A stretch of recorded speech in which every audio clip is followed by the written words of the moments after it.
என் ஃப்ரெண்ட போல யாரு மச்சான். கைஸ், நான் வந்து இன்னைக்கு பாட்டு பாட வரல. நான் வந்து பாத்தீங்கன்னா ஃப்ரெண்ட்ஷிப் பத்தி பேச வந்திருக்கேன்.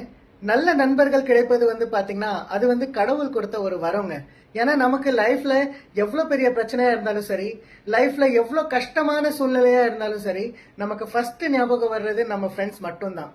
அது வந்து பாத்தீங்கன்னா ஃபேமிலி ரிலேட்டட் ப்ராப்ளமா இருந்தாலும் சரி, பினான்சியல் ப்ராப்ளமா இருந்தாலும் சரி, இல்ல லவ் ஃபெயிலியராவே இருந்தாலும் சரி, நமக்கு வந்து பாத்தீங்கன்னா அவங்க எப்பயுமே உறுதுணையா இருப்பாங்க.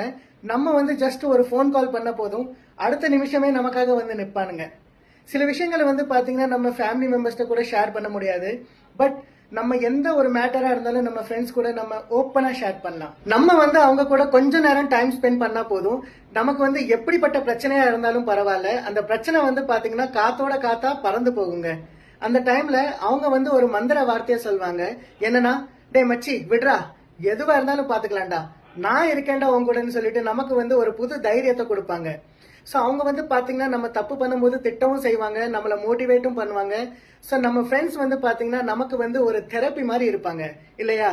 ஸோ இந்த மாதிரி நல்ல நண்பர்கள்லாம் வந்து பாத்தீங்கன்னா ஒரு சில லக்கியான பர்சன்ஸ்க்கு தான் வந்து கிடைப்பாங்க. ஆனா எனக்கு கிடைச்ச நண்பர்கள் எப்படின்னு தெரியுமா? அவனோட பத்தி என்னத்த சொல்ல, செத்த பயலுவ. அவனோட பத்தி பேசும்போது எனக்கு கெட்ட வார்த்தை தான் வருது. எனக்கு ஏதாச்சும் பிரச்சனைன்னு சொல்லி அவனோட போய் நிற்கும் போது அவனுவ வந்து பாத்தீங்கன்னா பல பிரச்சனைகளை வச்சுட்டு சுத்திக்கிட்டு இருக்கானுவ.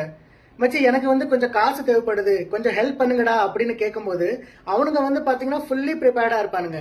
அந்த டைம்ல ஒரு டயலாக சொல்லுவாங்க பாருங்க. என்னன்னா, மச்சி என்கிட்ட எதிரா காசு, நானே 10 பைசா இல்லாம இருக்கேன், நீ என்கிட்ட வந்து கேக்குறேன்னு சொல்லி அப்பாவி மாதிரி மூஞ்ச வச்சுப்பானுங்க. அதுக்கப்புறம் வந்து பாத்தீங்கன்னா நம்ம கிட்ட 5 10 இருந்தா அதை வந்து பாத்தீங்கன்னா நைஸா பேசி உருவிடுவானுவ.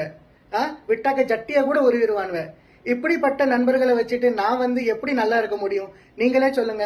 நானும் சின்ன வயசுல இருந்து ஒரு நல்ல நண்பன் கிடைச்சிட மாட்டானுன்னு சொல்லிட்டு ஏங்கிட்டு இருக்கேன். விட்டாக இப்படியே என் வாழ்க்கை முடிஞ்சு போயிரும் போல இருக்குது. என்னோட சேர்க்கை சரியில்லை. ஆனா என் ஃப்ரெண்ட்ஸ் வந்து பாத்தீங்கன்னா அவனும் வந்து ரொம்ப லக்கி தான் ஃப்ரெண்ட்ஷிப் விஷயத்துல. ஏன்னா அவனுங்களுக்கு இரிச்சவாய் மாதிரி ஒரு நல்ல நண்பன் கிடைச்சிருக்கல்ல. சோ அவனும் வந்து லக்கி தானே. ஸோ கைஸ், நீங்க வந்து எப்படி, உங்களுக்கு வந்து என்ன மாதிரி வீணா போன ஃப்ரெண்ட்ஸ் தான் அமைஞ்சிருக்காங்களா, இல்ல வந்து உங்களுக்கு நல்ல நண்பர்கள் இருக்காங்களா? ஸோ எப்படிப்பட்ட நண்பர்கள் வந்து உங்க கூட இருக்காங்கன்னு சொல்லிட்டு ப்ளீஸ் கமெண்ட் பண்ணி சொல்லுங்க. அண்ட் ஒவ்வொரு ஃப்ரெண்டையும் நீங்க வந்து டேக் பண்ணுங்க.